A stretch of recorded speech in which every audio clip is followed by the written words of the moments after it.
Hey, this is Theresa Matsura, and you're listening to Uncanny Japan. I have something I need you to do. Right now, think about your bed or futon, or perhaps the couch where you sleep every night, and figure out which direction your head is pointing when you lie down. If you don't know, you might want to use a compass.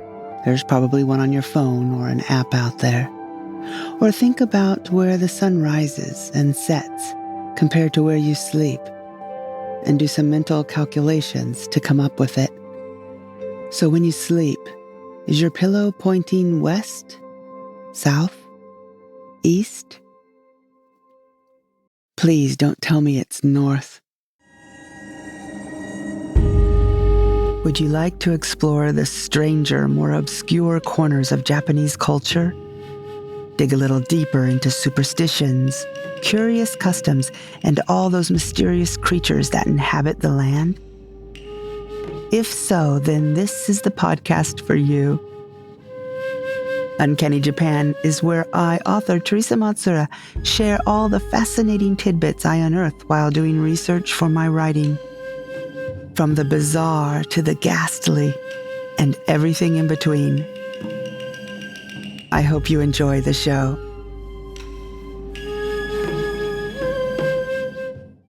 Hey, how are you? Keeping calm? Well, before I give you another thing or two to worry about, the dreaded North Pillow and fan death, let me tell you the breaking news. The Book of Japanese Folklore, by yours truly, is officially out of my hands and will be off to the printers soon. Its release date is April 30th next year, and you can get it by asking your local bookstore to pre-order some copies. That would be awesome. Or by searching for my name, Theresa Matsura, spelled Thersa. Strange spelling, I know. On Simon & Schuster's website, Barnes & Noble, Amazon, or Books A Million. Maybe others. Okay, let me give you a piece of my mother-in-law's wisdom. I learned this lesson the hard way when one hot summer day she came over to visit. My son was still a baby and was napping peacefully on the tatami mat floor. He wasn't too hot or too cold. No air conditioner or fan was blowing on him. I'll tell you about fan death in a minute. Anyway, he had a thin blanket over his belly because bellies must be covered, and I imagine he was smiling sweetly in his sleep too. What could possibly be wrong with that? Well, there was something wrong. Very wrong. He was sleeping with his head pointing toward the north. A very, very, very bad thing. I was told as much as my mother-in-law took the edges of the blanket he was on and turned him into a different direction. She explained to me that we, everyone, should never sleep with our head facing in the north direction. It's unlucky, invites misfortune, and even death. This, she informed me, is how dead people sleep. Or, since they're dead, I don't think sleep is the right word. They don't so much as sleep as lie there. So here's the custom.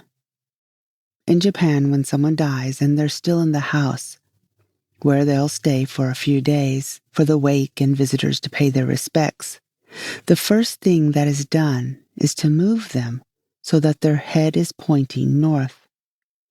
This is called kitamakura, north pillow. And for centuries, people in Japan believed, and still believe, it's very bad luck for a living person to sleep this way. Some go as far as to say by sleeping in this position, you'll jōbutsu. Now, jōbutsu means attain Buddhahood, realize enlightenment, or simply to become a Buddha. That sounds like a good thing, right? Wouldn't it be nice if we could all attain enlightenment? But actually, jōbutsu has a double meaning. When someone dies, it's a very polite way to say just that they're dead. They jōbutsu, became a Buddha. But this superstition doesn't come from nowhere. There's a reason for it. When the historical Buddha, Gautama, died, he lay down in a position called, in Japanese, Zuhoku Mensai, or head facing north, body facing west. Basically, he lay down on his right side with his head facing north. If you ever see a statue or image of the Buddha and he's laying down looking peaceful, he's not taking a nap. This is the symbolic representation of his death. It's even got a name, parinirvana. Nirvana, we all know, means when you are enlightened and no longer bound to the wheel of life. Parinirvana is the death of someone who has attained nirvana. If I can take an aside here real quick, do you know how the Buddha died? Well, me neither. He lived and died before the Common Era, so we'll never really know. But I learned in my Buddhist studies class in university that it was tainted pork that killed him. But I just learned there's another theory, poisonous mushroom. There's an ancient text that describes the Buddha's last meal prepared by a disciple who was also a metal worker named Kunda. Two words that appear in the story are sukara, pig or boar, and the word madava, delicate, well-liked, soft or tender.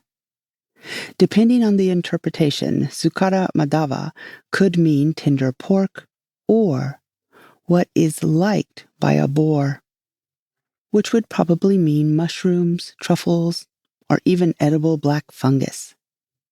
That last reading might sound like a stretch, but when you think about how monastic rules prohibit monks from eating meat, not to mention the Buddha wasn't into killing anything, it makes more sense.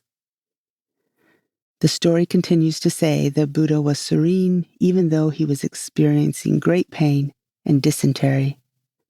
He told Kunda not to feel guilty about that last meal, and told the others not to blame the poor metal worker. He said a lot of neat stuff, accepted 2 more disciples, and then his skin started to shine. He went into a grove with his followers, lay down with his head facing north, and entered parinirvana. And because of that incident, 2 superstitions were born in Japan. 1, turn your deceased in the same direction when they pass, and maybe that'll give them a better chance at getting into paradise. And 2, don't sleep that way before you die, lest you bring bad luck and unintentionally invite an early death. So that's one line of thought that's still very much around today. Real quick, there are some other interesting death traditions from different parts of Japan. For example, in some places in Niigata Prefecture, the deceased will be moved into another room first, then placed with the pillow facing north. Some areas actually remove the tatami the person was lying on, believing they've become impure. In Kyoto, there are areas that remove the tatami and rest the body on the bare floor underneath. Here's a little related story, something I learned in a karate competition that really stuck with me. Before going to a fight, a kumite, one of the students, a really nice lady, was getting ready to go out when the head instructor, the shihan, pointed at her and said, "Hidari mae," which means left on top. I had no idea what he was talking about, but she turned bright red and apologized and immediately untied her obi and turned around to fix her outfit. When you wear a kimono, always make sure the left side is over the top of the right. Why? Because when a dead body is dressed, the kimono has the right side over the left, the opposite. This poor woman had somehow, in her nervousness, dressed right over left. The joke was made after she fixed her mistake that she had inadvertently resigned herself to die in battle, which I thought was a clever joke. Of course, it wasn't a real fight to the death, but it was indicative of losing the fight. I can't remember if she won or lost, though. Where in Western clothes women and men have buttons on opposite sides, that's not so in Japan with kimono wearing. Both men and women, all alive people, wear their tops with the left side over the right. The other way is called shini shozoku, or death attire. There's also shiro shozoku, which means white attire, and that's because the kimono the dear departed wear is very often all white. There's another custom that is sometimes observed called sakasa kimono, or upside-down kimono, where the actual kimono of the deceased is draped over the body, but upside down, the neckline being toward the feet. The kakebuton, or top futon, is also often turned upside down too. So it looks like upside-down futon, and on top of that, upside-down kimono. This is thought to protect the soul of the dead person from evil spirits. Knives placed on or near them also ward off evil. One more. I have an old book in Japanese about various customs or rituals in Japan, and it mentions something called ishimakura, or rock pillow. I couldn't find much of anything when I searched on Google for it, but then there was an afterword in the book saying they included some rare traditions, so I'm guessing this is one of them. It said that once upon a time in Kochi and Nagasaki prefectures, there was a unique practice called ishimakura, or stone pillows. This is when stones were gathered from riverbanks, wrapped in the deceased's obi, or clothing, and placed beside their north-facing pillows. In the Tosa region, you'd go to a river and you'd choose the first rock that caught your eye. This was considered to be chosen by the gods. It too was placed near the departed's pillow. This probably came from another very ancient stone pillow practice of using an actual stone, flat and carved to cradle the head, as a death pillow. I did find information on this one. The idea was an ishimakura symbolized stability and enduring rest, praying for a peaceful and eternal sleep. A heads up, if for some reason you cannot move your loved one into the north pillow direction, west-facing pillow is fine too. Here it's believed the soul embarks on its journey toward the setting sun. There is also the Western Pure Land, or basically an otherworldly paradise, or heaven, which is located all the way to the west. So there you have the theory that north, and to a lesser degree west, pointing pillows are bad, unlucky, and might invite death. But there's another line of thought, and it's good news for those of you who have heavy beds or sofas pointing north. Feng Shui in Chinese, or Fu Sui in Japanese, which is often called Chinese geomancy, touts a different opinion.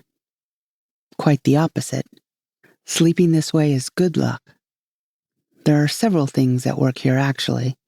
One is that by lying and sleeping aligning your body with the Earth's magnetic field can improve your blood circulation. That sounds good, but the Earth's magnetic field isn't perfect and neither are you, and you'll no doubt be off by 50 degrees more or less.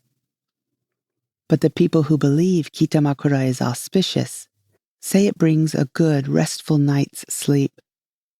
These believers go as far to reason that the Buddha lay down that way because he was ill and he wanted to ease his pain. He might have been hoping for a restful night to get better. Didn't work. But there's more. According to Fu Sui, money is thought to enter from the west and move toward the north. So I'm not sure about the thinking here, but somehow sleeping with a north-facing pillow enhances your financial luck too. Another somewhat out there claim is that sleeping this way cools your head and warms your feet. Head up north, feet down south, I guess. A cool head and warm feet are said to promote a good night's sleep.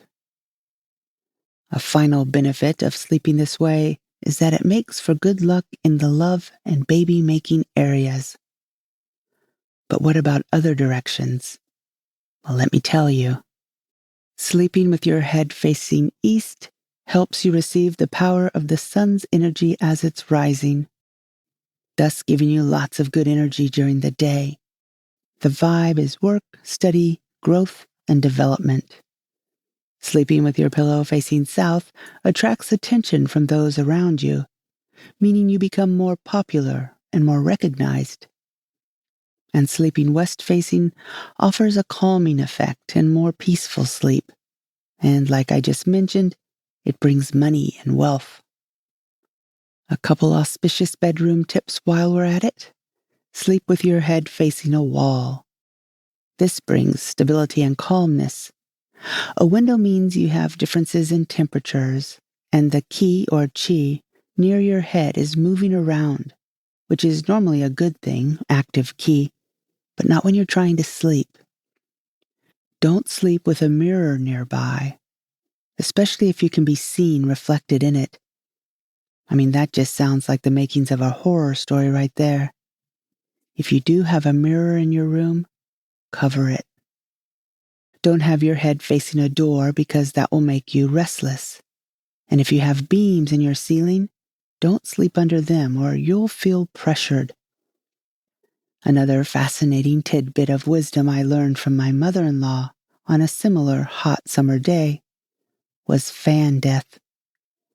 This one was much harder to follow, and I might have politely given her proof that it wasn't true.